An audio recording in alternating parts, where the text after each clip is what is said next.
Mais uma exposição, graças a Deus. Antes de mais nada, quero dizer para os irmãos que é uma alegria estar aqui novamente, trazendo uma exposição para os irmãos, algo que é de imensa responsabilidade isso, né? Mas o Senhor, ele é bondoso, ele é rico em graça e misericórdia e, se assim for da sua vontade, nós trabalharemos bem esse texto a respeito da ceia do Senhor e, consequentemente, compreenderemos mais ainda o texto. Então eu peço que os irmãos, por gentileza, abram suas Bíblias no Evangelho de Lucas, que lemos agora há pouco, capítulo 22. Vamos fazer a leitura dos versos 14 a 23. Os irmãos podem permanecer sentados.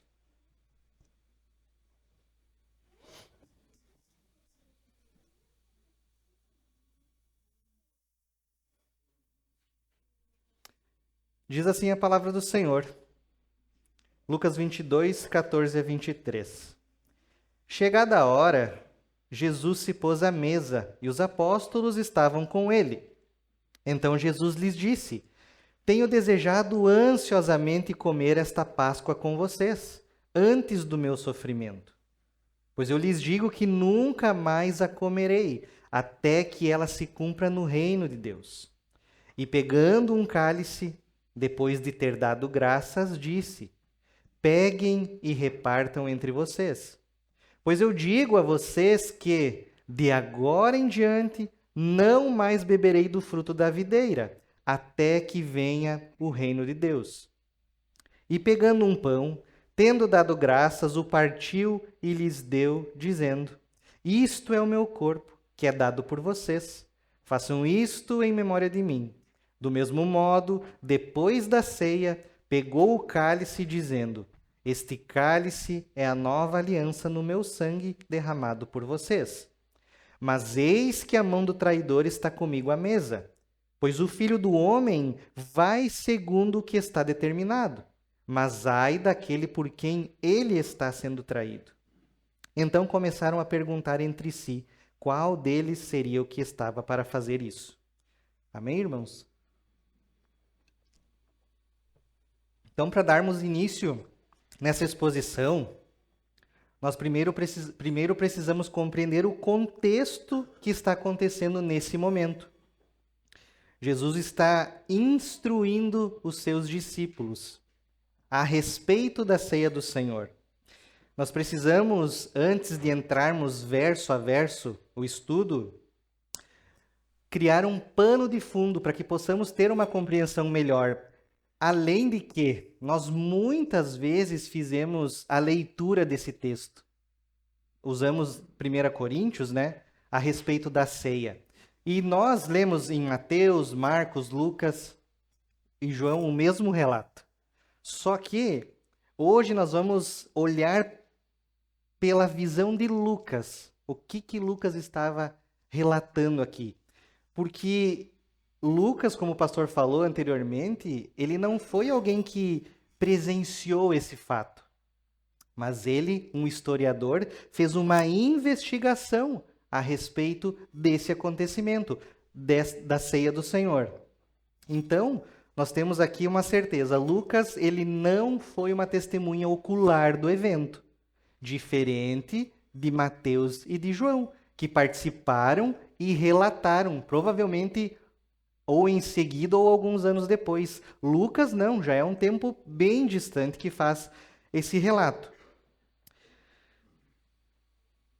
Para nós termos certeza disso, Lucas no capítulo 1, de 1 a 3, diz assim, eu vou ler para os irmãos, não precisam abrir. Lucas fala assim: Visto que muitos já empreenderam uma narração coordenada dos fatos que entre nós se realizaram, conforme nos transmitiram os que desde o princípio foram deles testemunhas oculares e ministros da palavra, igualmente a mim pareceu bem, depois de cuidadosa investigação de tudo, desde a sua origem, dar-lhe por escrito, excelentíssimo Teófilo, uma exposição em ordem, para que você tenha plena certeza das verdades em que foi instruído. Então, Lucas está fazendo um relato aqui e ele vai entregar isso para Teófilo. Então, nós podemos aqui ver que Lucas investiga a vida de Cristo detalhe por detalhe, ponto por ponto. Esse período que nós lemos agora, de Lucas 22, nós estamos já numa reta final do ministério público de Jesus. Nós podemos falar de grandes acontecimentos da vida de Cristo. E esse evento da ceia, a comemoração e a celebração da Páscoa, é um desses eventos importantes. O próximo grande acontecimento que teremos, após o capítulo 22, será a crucificação, morte e ressurreição de Cristo. Então, nesse momento, nós temos um relato muito importante para fazermos uma análise juntos. Também é importante frisar na nossa mente que o momento da celebração da Páscoa, ele é cheio de significados. E nós perceberemos até significados eternos, escatológicos. Esse momento que está sendo vivido pelos discípulos é apenas uma celebração. Mas em um futuro muito breve, essa celebração será transformada numa ordenança que vai relembrar o sacrifício de Cristo que ainda não ocorreu. Então, nós ainda não estamos vivendo um memorial.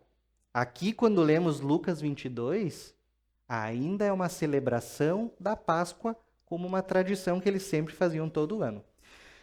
Então, amados irmãos, dos versos 14 a 23, nós vamos fazer uma análise verso a verso e vamos extrair para nós as lições para a vida cristã.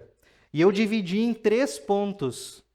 O primeiro ponto será comunhão, o segundo ponto, comunicação e, por fim, consciência. Vamos extrair desse texto esses 3 pontos. Vamos buscar compreender de que forma o texto revela a nós e como ele pode impactar e transformar as nossas vidas por meio de Lucas 22, 14 a 23. Então, mais uma vez, eu relembro os irmãos que o motivo deles estarem reunidos é a comemoração da Páscoa judaica. Isso tem que estar gravado na nossa mente. É um evento tradicional do calendário e ainda não era um memorial. Compreendido isso, vamos primeiro então recapitular o real significado da Páscoa. Então, talvez nem todos que estão aqui saibam, mas esse evento de Páscoa que nós comemoramos todos os anos, mas que hoje, nos dias de hoje, ele teve o seu significado deturpado no mundo. A Páscoa hoje é celebrada ovos, chocolates, mas para nós que sabemos o evento que aconteceu e que é uma referência lá do Êxodo, por volta de 1446 antes de Cristo foi que aconteceu esse evento. Lembram, irmãos, que o Senhor enviou as pragas ao Egito? E a 10ª praga, que foi a praga da morte dos primogênitos, aconteceu porque Deus estava livrando o seu povo da escravidão do Egito. O povo era subjugado pelo Egito e escravo do povo do Egito. E o objetivo de Deus, ao enviar as pragas, era para a libertação do povo e para que eles pudessem chegar à terra prometida. Então, isso aconteceu, esse fato da 10ª praga do Egito, aconteceu quando Deus anunciou para Faraó, por meio de Moisés e Arão, que o anjo da morte passaria sobre aquele lugar, sobre todo o Egito, de casa em casa. E existia uma exigência para que não morresse o primogênito de cada família. Porque lembrem, a 10ª praga é quando o anjo da morte passaria e levaria morto todos os primogênitos existentes de cada família. O primeiro que nasceu, morte. Mas existia então uma exigência de Deus para que esse primogênito não morresse. E qual era a exigência? Era o sacrifício de um cordeiro. E o sangue desse animal deveria ser passado nos umbrais das portas. Lembram disso, queridos? Então, o anjo da morte passaria, mas onde existisse o sangue do sacrifício do animal, seria poupado a vida dos primogênitos. Então, a instrução de Deus era muito clara para livrar o primogênito da morte. Entretanto, onde não houvesse o sangue do cordeiro, haveria morte. E se nós pararmos brevemente para pensarmos e assim imaginarmos estarmos nesse dia lá, imagina o que aconteceu. O terror que aconteceu. Muitas mortes aconteceram. Muitas pessoas não acreditaram naquilo que Moisés e Arão anunciaram a respeito do anjo da morte que passaria. Então, queridos, o verdadeiro significado da Páscoa, que no grego é psar, é a passagem do anjo da morte. E até os dias de hoje é comemorado esse livramento que Deus deu para o seu povo. Então a Páscoa, ela é como um memorial de libertação do povo da escravidão sofrida no Egito. E o seu cumprimento acontece em Cristo, quando ele se torna o Cordeiro da nova aliança. Quando ele leva sobre si, pendurado naquela cruz, os nossos pecados. No Egito, o melhor cordeiro de cada família foi sacrificado. Houve morte. Agora, Cristo será o sacrifício perfeito para Deus, o Cordeiro de Deus que tira o pecado do mundo. Então, compreendendo a respeito da Páscoa, nós podemos mergulhar no texto com um bom pano de fundo, para compreender o que estava acontecendo naquele momento. Então, vamos ao primeiro ponto da exposição, que é a comunhão. Nós vamos trabalhar dos versos 14 a 18. Vamos ler novamente o verso 14. Diz assim: chegada a hora, Jesus se pôs à mesa e os apóstolos estavam com ele. Então, o aspecto de comunhão aqui. Nós vemos que Jesus se põe à mesa com seus apóstolos para desfrutar dessa celebração da Páscoa. Muito claro, é um momento de celebração. Jesus está junto dos seus discípulos para comemorar esse livramento que nós acabamos de falar. É também aqui um momento de união e de intimidade entre eles. Não é um evento aberto ao público, mas é algo que está acontecendo particular com eles. Lembrando que Jesus, aqui na reta final do seu ministério, ele já era seguido por multidões. E nessa celebração, Cristo já sabia que seria a última. Então Jesus estava rodeado dos seus irmãos mais íntimos. Algo especial. O verso 15. Então Jesus lhes disse: tenho desejado ansiosamente comer esta Páscoa com vocês antes do meu sofrimento. Então Jesus aqui está demonstrando um anseio em comer essa Páscoa com os seus discípulos, antes do seu sofrimento que haveria de vir. Na NVI, que eu achei pertinente trazer aos irmãos, ela diz assim: desejei ansiosamente comer esta Páscoa com vocês antes de sofrer. Esse termo, desejei ansiosamente, é muito profundo. Pense comigo, todo tempo de ministério, tempo de vida de Cristo, pode agora, na mente dele, estar passando brevemente um filme. E ele vislumbra já o fim da sua vida terrena. Está muito próximo. Cristo já sabia que estava muito próximo. E esse, então, era o momento de maior e mais profunda comunhão com os seus discípulos antes da cruz. verso 16 continua nos dizendo assim: pois eu lhes digo que nunca mais a comerei, até que ela se cumpra no reino de Deus.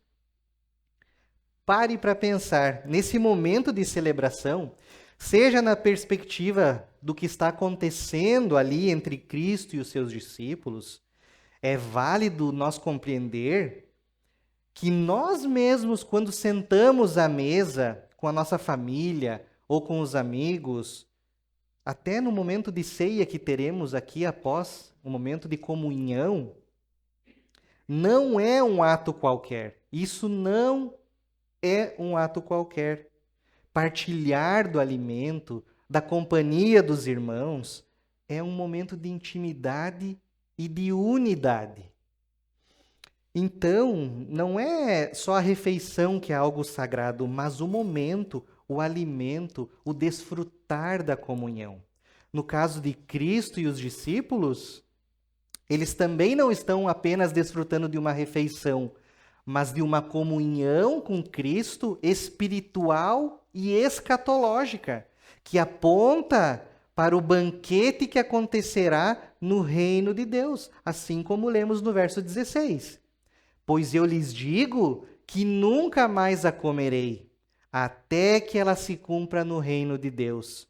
Não há dúvidas, então, a respeito de que eles estavam ali comemorando a Páscoa, o livramento de Deus do Êxodo, mas Cristo só irá participar novamente deste ato na eternidade com o seu povo, com os salvos.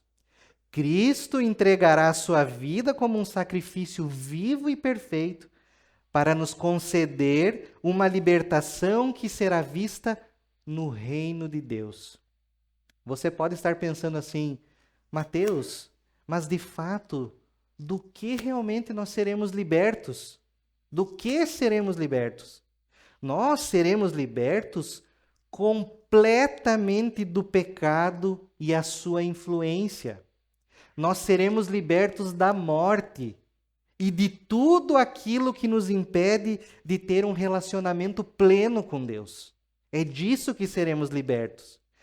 E continuando no verso 17, o Senhor continua instruindo, falando assim: e pegando um cálice, depois de ter dado graças, disse: peguem e repartam entre vocês. Verso 18: pois eu digo a vocês que, de agora em diante, não mais beberei do fruto da videira até que venha o reino de Deus.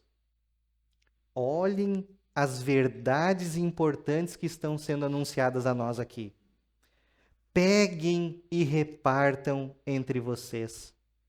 Isso nos mostra que a comunhão, a comunhão de Cristo ali e os discípulos e aquilo que é ensinado a nós, essa comunhão, ela promove a unidade e o fortalecimento do corpo.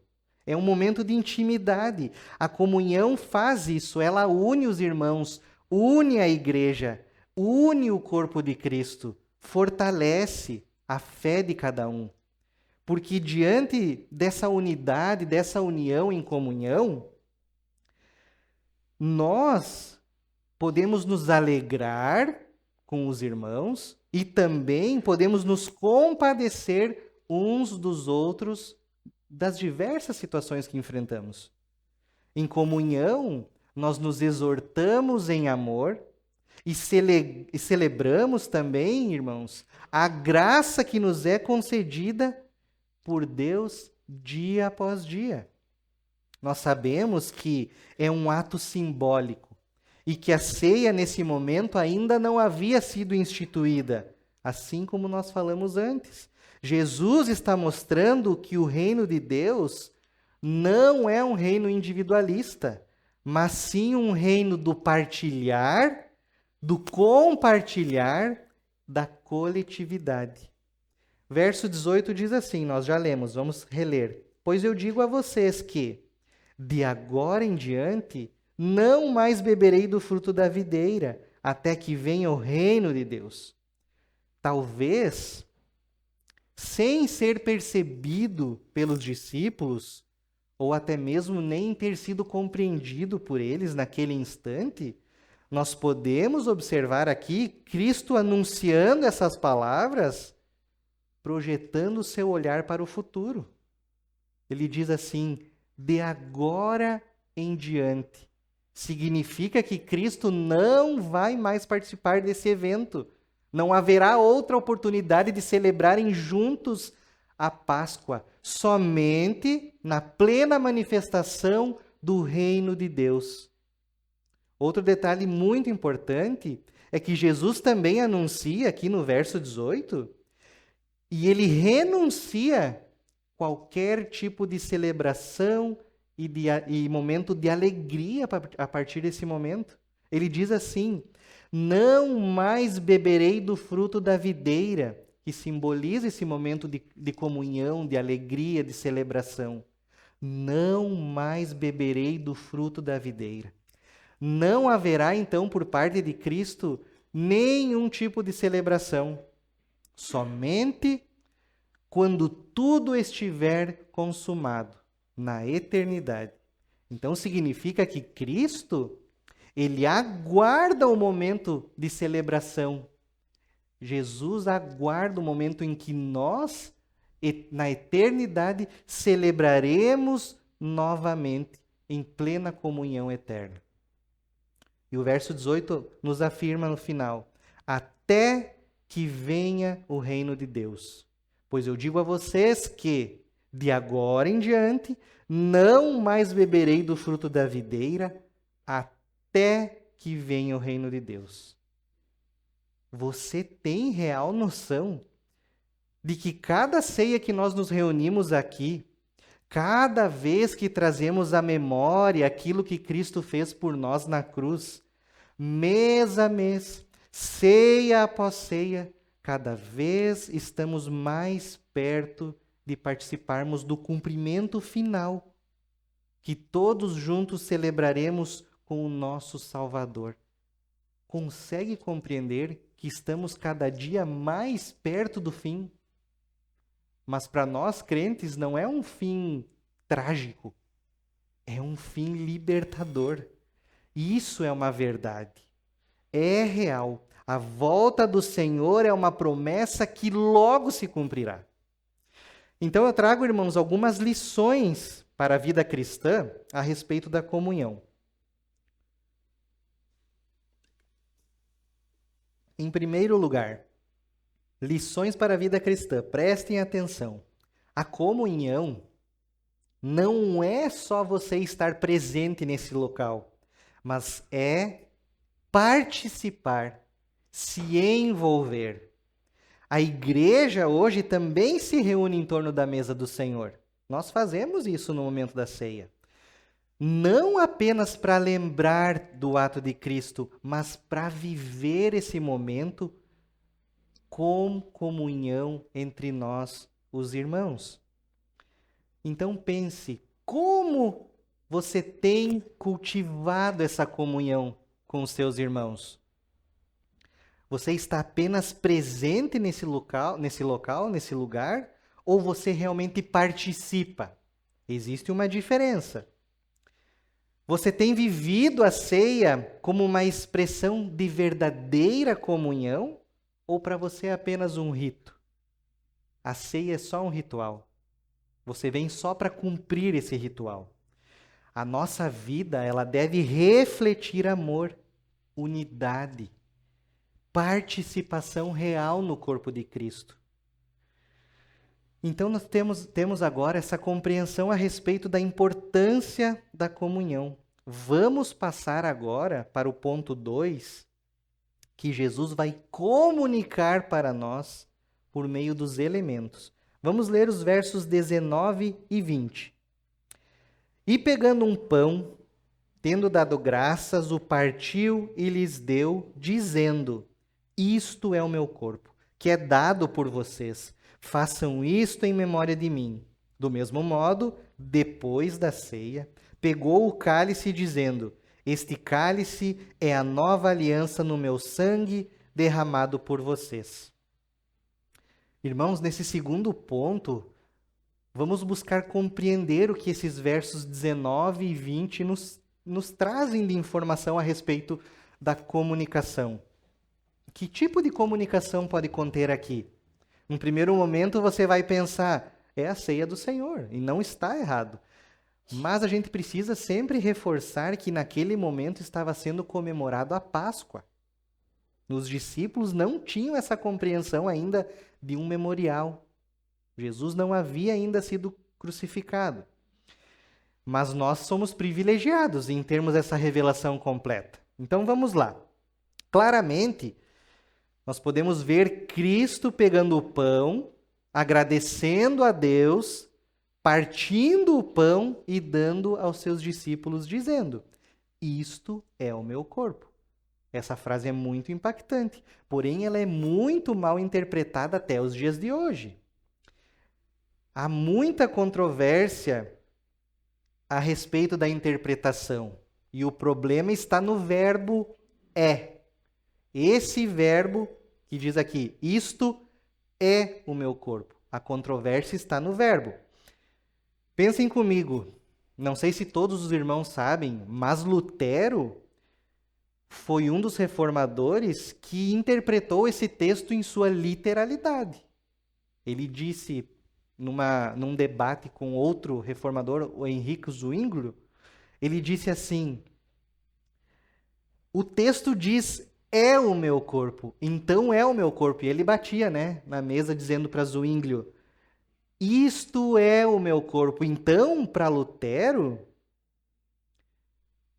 aquilo, o pão na mão, simbolizava não apenas um pão, mas era o corpo de Cristo. Então, alguns argumentam que o pão se transforma no corpo de Cristo na celebração da ceia. E essas interpretações erradas ou equivocadas, irmãos, elas nos dão margem para muitos erros teológicos e acabam por afastar muitas pessoas da verdade. Nós precisamos ter humildade em reconhecer os textos e buscar a interpretação correta. Pensem comigo.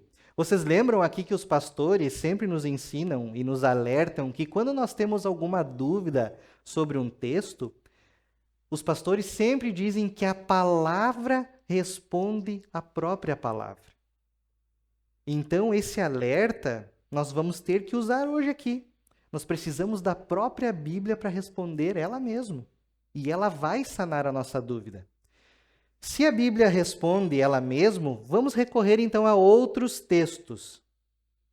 Será que realmente isto é o meu corpo em sua literalidade? Ou será que nós podemos entender como um símbolo? Será que é possível interpretar esse texto dessa forma? Isso simboliza o meu corpo? Vamos ver. João 10, verso 9. Eu peço que os irmãos abram rapidinho as suas Bíblias.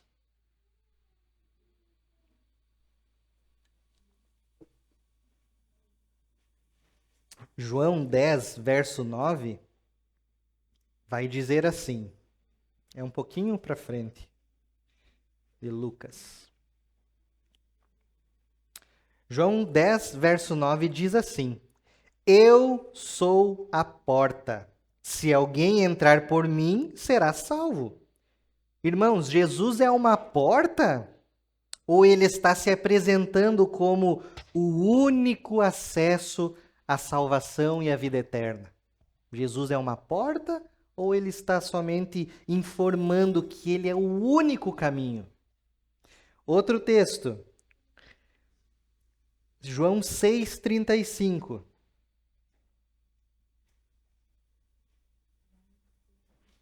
João 6,35. Diz assim: eu sou o pão da vida. Quem vem a mim jamais terá fome. E quem crê em mim jamais terá sede. Nós não precisamos forçar o texto. Jesus está usando de metáfora. E não há nada de errado com isso. O significado, ele é simbólico. Nós precisamos ter essa humildade em reconhecer que Jesus estava usando uma metáfora. Humildade.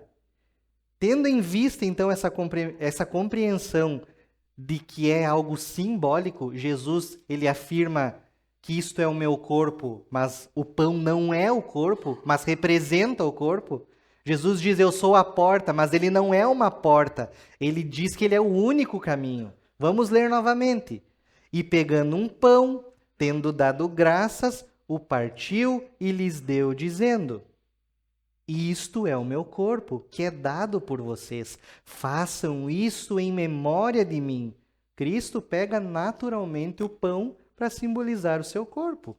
E o que quer transmitir? O que ele quer comunicar a nós com isso?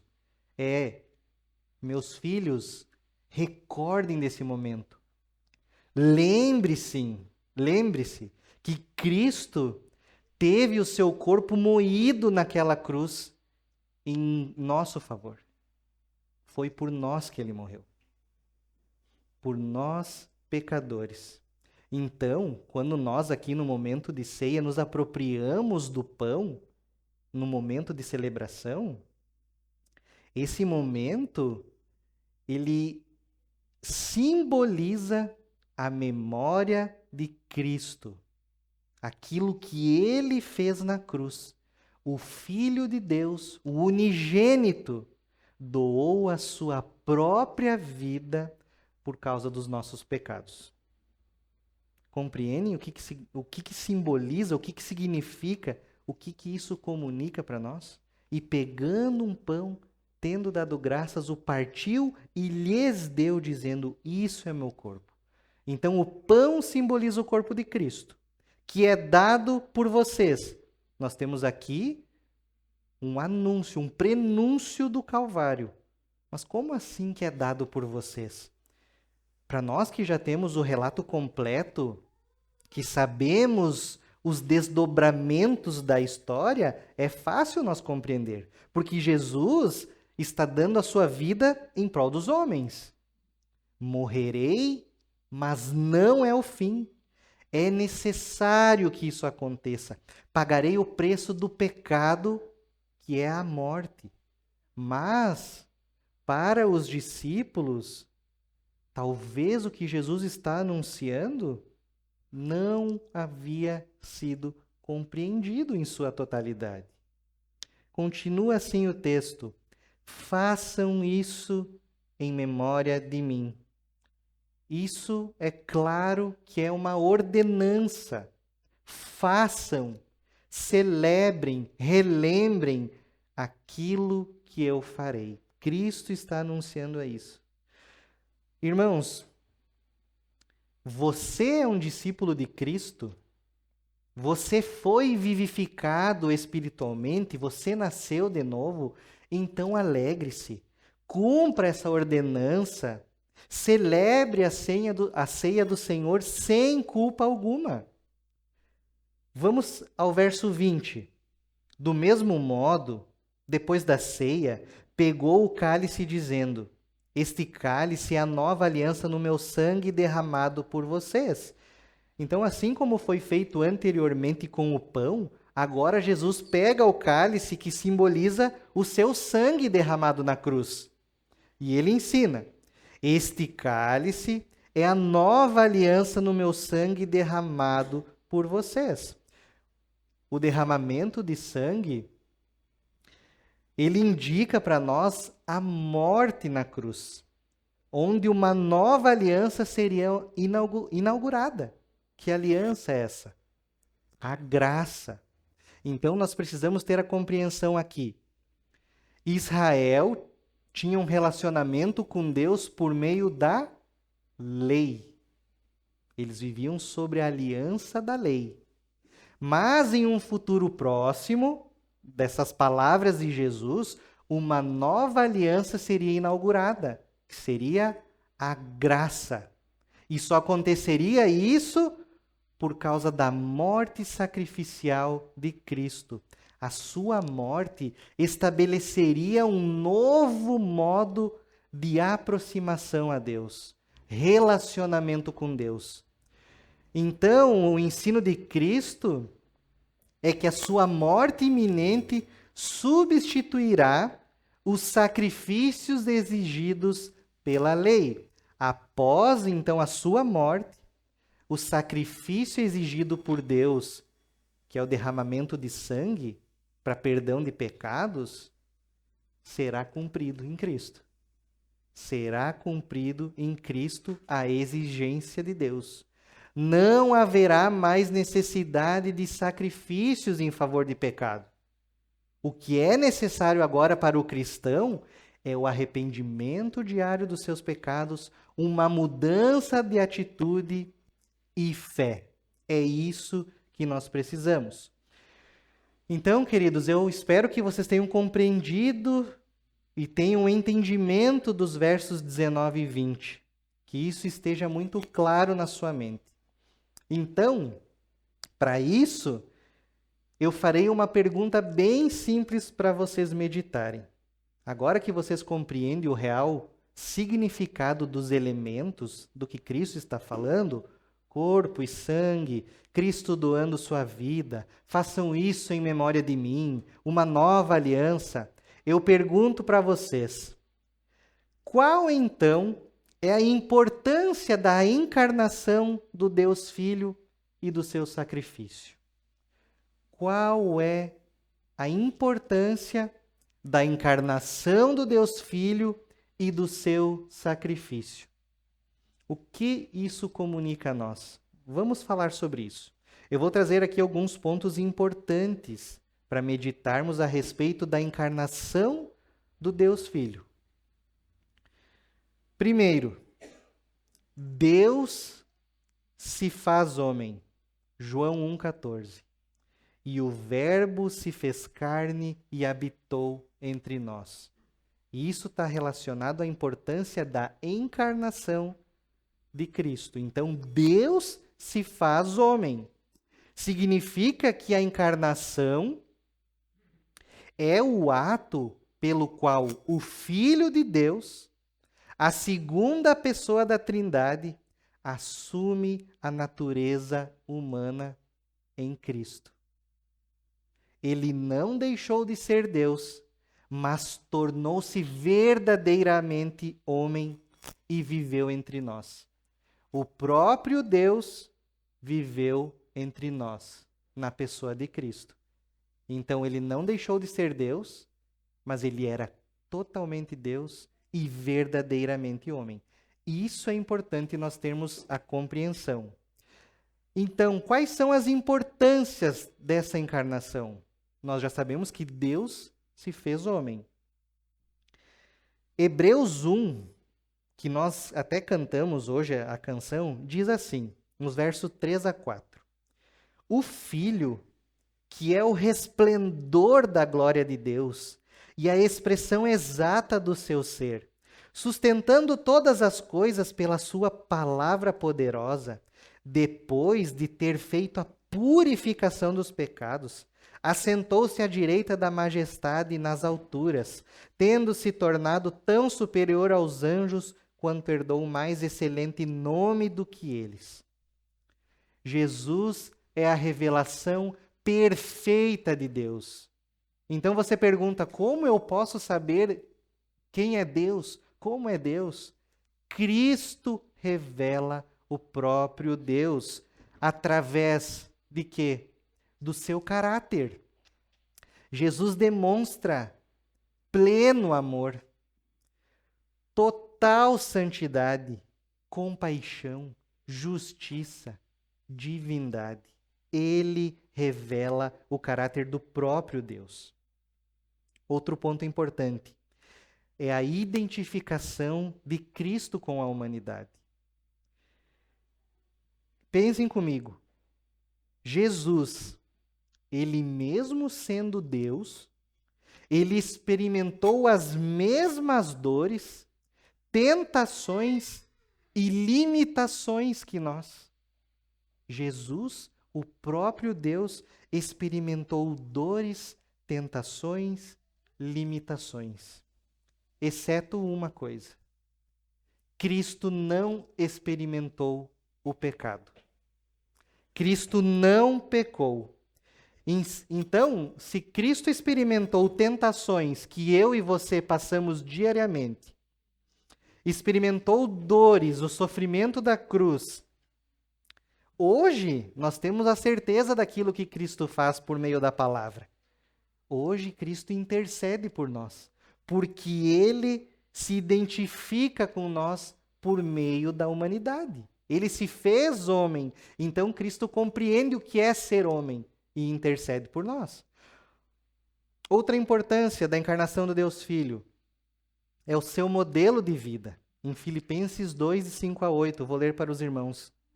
Olha o que esse texto fala a respeito da encarnação, o modelo de vida de Cristo.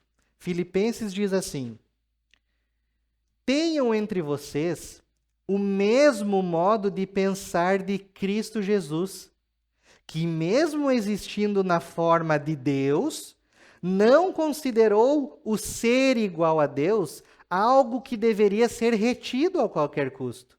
Pelo contrário, ele se esvaziou, assumindo a forma de servo, tornando-se semelhante aos seres humanos, e reconhecido em figura humana, ele se humilhou, tornando-se obediente até a morte e morte de cruz. O seu modelo de vida, tudo o que Cristo passou. Outro ponto importante, a sua condição para o sacrifício. Por que que ele precisou se encarnar? Por que Deus precisou vir ao mundo? Só Cristo, sendo homem, ele poderia morrer no lugar dos homens. E somente ele sendo Deus, o seu sacrifício teria um valor eterno.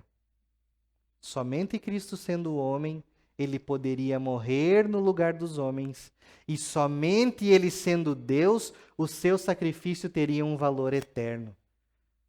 Qual a pergunta eu fiz para vocês? Qual é a importância da encarnação e do sacrifício de Cristo? Conseguem compreender o tamanho da importância da encarnação de Cristo? Nós precisamos compreender isso, porque se não tivermos isso na nossa mente, da importância de Jesus, do seu sacrifício, da instrução da ceia, tudo vai perder o seu sentido verdadeiro. Nós vamos acabar fazendo as coisas aqui como um rito, sem ter na nossa mente o real significado e importância. Agora, um segundo passo aqui, eu vou trazer para os irmãos a importância e o significado do sacrifício de Cristo. Nós já vemos, então, a importância e significado da encarnação. Agora, a importância e o significado do sacrifício de Cristo. 1 Pedro 3,18 anuncia assim: pois também Cristo padeceu uma única vez pelos pecados, o justo pelos injustos, para conduzir vocês a Deus, morto, sim, na carne, mas vivificado no Espírito. Cristo nos substituiu.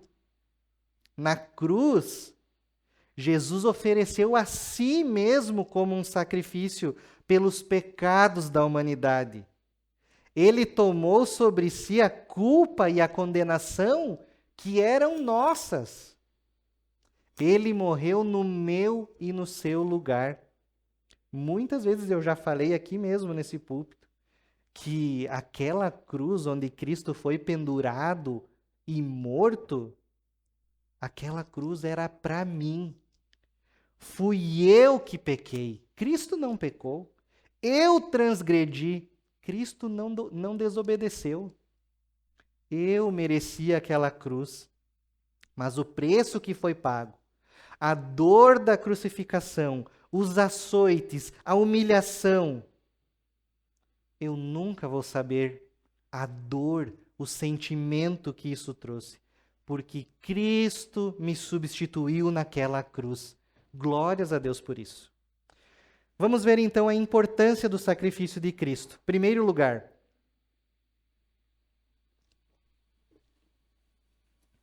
a expiação. Hebreus 9, 22 diz assim: de fato, segundo a lei, quase todas as coisas são purificadas com sangue. E sem derramamento de sangue não há remissão. O sangue de Cristo derramado na cruz, ela remove o pecado e cumpre as exigências divinas. Deus exigia sacrifício para a remissão de pecado. E Cristo foi e nos substituiu naquela cruz. Assim como diz Isaías 53, 5, que é o segundo ponto de importância, a substituição. Isaías fala assim: mas ele foi traspassado por causa das nossas transgressões e esmagado por causa das nossas iniquidades. O castigo que nos traz a paz estava sobre ele, e pelas suas feridas nós fomos sarados. Sacrifício, substituição. O Senhor recebeu a punição que nós merecíamos. Terceiro ponto, a reconciliação. Romanos 5:10. Porque se nós, quando inimigos, fomos reconciliados com Deus mediante a morte do seu Filho, muito mais, estando já reconciliados, seremos salvos pela sua vida. Cristo, por meio do seu sacrifício, nos promove a reconciliação com Deus.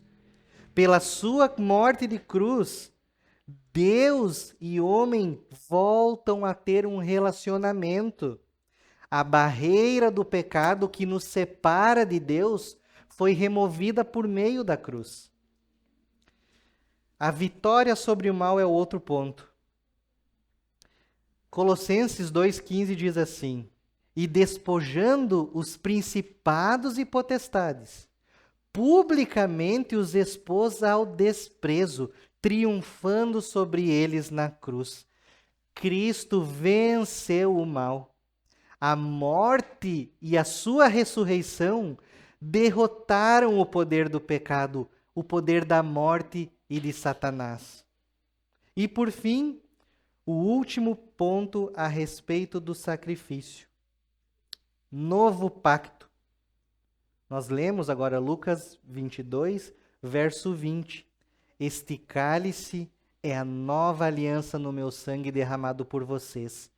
Então o sangue de Cristo, ele inaugura essa nova aliança, que é baseada na graça e não mais na lei. Agora nós vivemos na graça, assim como lemos Lucas 22, 20. Então, unindo essas duas verdades, nós temos algumas afirmações importantes. A encarnação de Cristo, o Deus Filho, torna possível o sacrifício. Deus se fez homem e assim torna possível o sacrifício. E esse sacrifício, ele revela o propósito da encarnação. Está tudo unido. Sem que Deus se fizesse homem, não haveria redenção. E sem o sacrifício, a encarnação de Cristo estaria incompleta quanto à salvação. Precisa os dois existirem, a encarnação e o sacrifício. Se Cristo não tivesse morrido naquela cruz, os pecados não teriam sido removidos. Nós ainda seríamos condenados pelos nossos pecados. Não há ninguém aqui que não cometa pecado. Mas nós, crentes, aquilo que somos ensinados é a arrependermos e deixarmos os pecados, abandonarmos os pecados. Então, desde o Antigo Testamento, o perdão de pecados exigia um derramamento de sangue. Não porque o sangue em si tem algum poder mágico, mas porque ele simbolizava uma vida sendo entregue em lugar de um pecador. Muitos animais foram sacrificados desde a antiguidade. Agora, Cristo se sacrificou por nós. Cristo é o Cordeiro de Deus que substitui todos os antigos sacrifícios. Então, se ele não morresse na cruz, a justiça de Deus não seria satisfeita. O pecado continuaria nos separando de Deus. Se Cristo não morresse, a humanidade estaria perdida, sem perdão, sem reconciliação, sem esperança e sem vida eterna. Mas Cristo quis morrer. Foi uma escolha voluntária de amor e não foi uma tragédia acidental.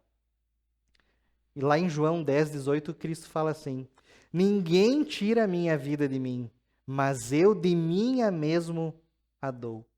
A cruz não foi um fracasso, foi o plano perfeito de Deus antes mesmo da fundação do mundo. Então, quais lições nós tiramos aqui a respeito da comunicação? A ceia, os elementos, eles comunicam visualmente e espiritualmente o Evangelho. Através do ato que celebraremos, isso está sendo comunicado. As verdades estão sendo anunciadas. Cada vez, então, que participamos da ceia, nós comunicamos ao mundo a quem nós pertencemos. A quem você pertence. Nossa vida, então, está comunicando a Cristo? Ou nós estamos apenas falando de Cristo da boca para fora? As nossas atitudes refletem um caráter transformado? Isso comunica para o mundo? As suas atitudes lá fora comunicam que Cristo é o seu Senhor e seu Salvador? Então, queridos, não basta apenas a comunhão e a comunicação. Nós precisamos da consciência. E chegamos então ao terceiro e último ponto. Vamos ler os versos 21 e 23 novamente. Lucas 22, versos 21 a 23. Diz assim a palavra do Senhor: mas eis que a mão do traidor está comigo à mesa, pois o Filho do Homem vai segundo o que está determinado. Mas ai daquele por quem ele está sendo traído. Então começaram a perguntar entre si qual deles seria o que estava para fazer isso. Verso 21. Mas eis que a mão do traidor está comigo à mesa. O texto aqui nos mostra que Jesus está anunciando para os seus discípulos que entre eles há um traidor. É uma mensagem chocante. Significa, então, que um desses homens reunidos com Jesus, que nós já sabemos quem é, o trairia. Isso não é uma suposição. Jesus está falando algo que aconteceria. Quer dizer, então, que alguém que participou do ministério de Jesus, que viu com os seus próprios olhos os milagres, que andou junto com o Messias, um deles reunidos, um desses homens seria o traidor. Isso é chocante. Alguém sentado junto de Jesus não é alguém que chegou do nada, é alguém que participou da vida de Cristo, participou do ministério. Um deles seria o traidor. Verso 22. Pois o Filho do Homem vai segundo o que está determinado, mas ai daquele por quem ele está sendo traído. O que Cristo está falando aqui? Ele está ressaltando dois pontos importantes: a soberania de Deus e a responsabilidade humana. Ou seja, na parte A do verso 22, o Filho do Homem vai segundo o que está determinado. Isso é a soberania de Deus. Algo determinado a acontecer na história que não há possibilidade de mudança ou interferência. O Filho do Homem vai segundo o que está determinado. Vai aonde? Vai o quê? O que vai acontecer com Cristo? Traído? Esmagado e moído? Crucificado? Morto? E ressuscita. Então isso está determinado. A parte B do verso diz assim: mas ai daquele por quem ele está sendo traído. Responsabilidade humana. Judas, ele andou com Jesus. Ele presenciou os seus feitos, as suas maravilhas. Mas tudo isso somente no seu intelecto. O seu coração não foi transformado, permaneceu endurecido. Além de trair Jesus, a Escritura ela não revela para nós nenhum arrependimento de Judas. Somente um remorso tão grande que ele decide tirar a própria vida. Ou seja, Judas teve as mesmas oportunidades que todos os discípulos, mas ele fez uma escolha. E essa escolha gerou consequências eternas. Continuando, verso 23. Então começaram a perguntar entre si qual deles seria o que estava para fazer isso. Então os discípulos se questionam. E esse momento provavelmente é um momento de tensão no ar. Como assim? Quem pode fazer isso? Por quê? Qual o motivo? Quando isso vai acontecer? Então fica nítido que ninguém imaginava quem seria o traidor, a não ser o próprio.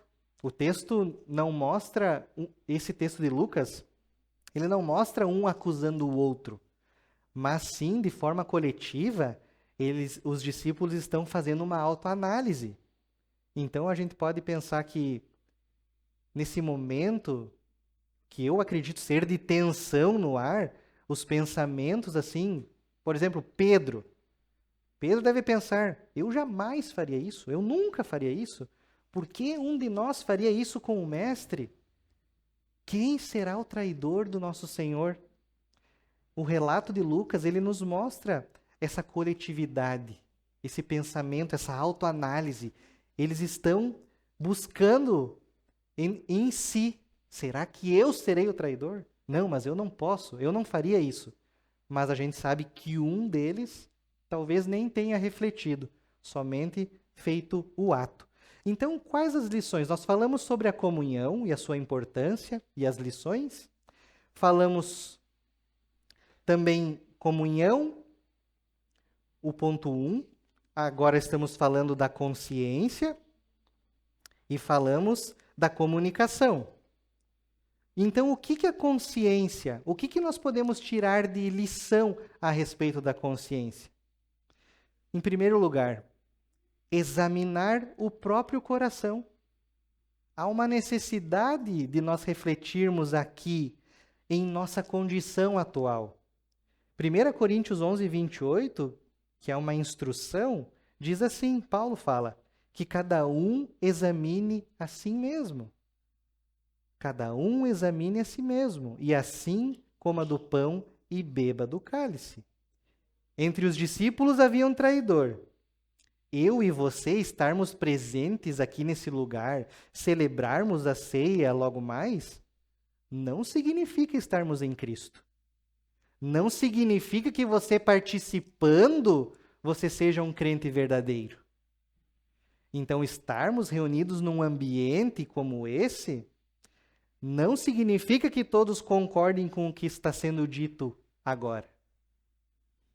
Nós precisamos olhar para dentro de nós e buscar a resposta da nossa condição para com Deus. Assim como Judas estava à mesa, hoje também alguém pode estar aqui somente de forma externa, somente de corpo presente. E no seu interior estar completamente distante de Cristo. Então, examine a si mesmo. Para encerrar, queridos, a ceia esse texto nos trouxe 3 importantes lições. A comunhão com Cristo e com os irmãos, o partilhar da vida de comunidade, sempre levando Cristo em consideração. Comunicação, a clareza do Evangelho. Nós temos comunicado, temos realmente a compreensão do porquê Cristo veio ao mundo e qual foi a necessidade do seu sacrifício? Nós proclamamos isso ao mundo, as obras de Cristo, a sua morte, a cruz. E terceiro, a consciência. Temos a consciência diante de Deus em arrependimento e fé. Nós fazemos esse exame de nós mesmos. Qual é a minha e a sua condição diante de Deus? Eu deixo aqui algumas perguntas para a meditação dos irmãos. Primeiro, são 3 perguntas. Primeiro, eu tenho valorizado a comunhão com Cristo e a igreja? Ou apenas eu estou comparecendo nesse lugar por obrigação? Infelizmente, isso pode ser uma verdade. 2, minha vida tem comunicado o evangelho? Ou da minha boca só saem palavras vazias? A minha vida não reflete aquilo, ou a minha vida reflete aquilo que está dentro, né? E será que eu tenho refletido Cristo ou uma pessoa que não leva o Senhor em consideração? Terceiro ponto, tenho consciência e reverência ao participar da ceia, examinando o meu coração diante do Senhor? Ficam essas 3 meditações, queridos, e que a gente venha sempre, nesse momento de ceia, refletir e lembrar que esse momento, ele aponta para algo que aconteceu lá no passado, o sacrifício de Cristo. Ele aponta para o presente, que é a nossa comunhão. E esse momento da ceia aponta também para o futuro escatológico, que é o banquete eterno que faremos os salvos no reino do Senhor. Vamos orar? Obrigado, Senhor, por esse momento aqui que nós juntos analisamos o texto bíblico a respeito da ceia. Nos ajuda a, de fato, compreendermos isso, mas não somente em nossa mente. Que possamos, Senhor, trazer ao nosso coração essas verdades, que haja transformação em nossa vida, que haja, Senhor, mudança e que possamos, assim, refletir a Tua imagem, que as pessoas possam ver que há algo diferente em nós. E esse algo é o próprio Cristo, que vive e habita em nós. Em nome de Cristo, Senhor, nós te agradecemos. Amém.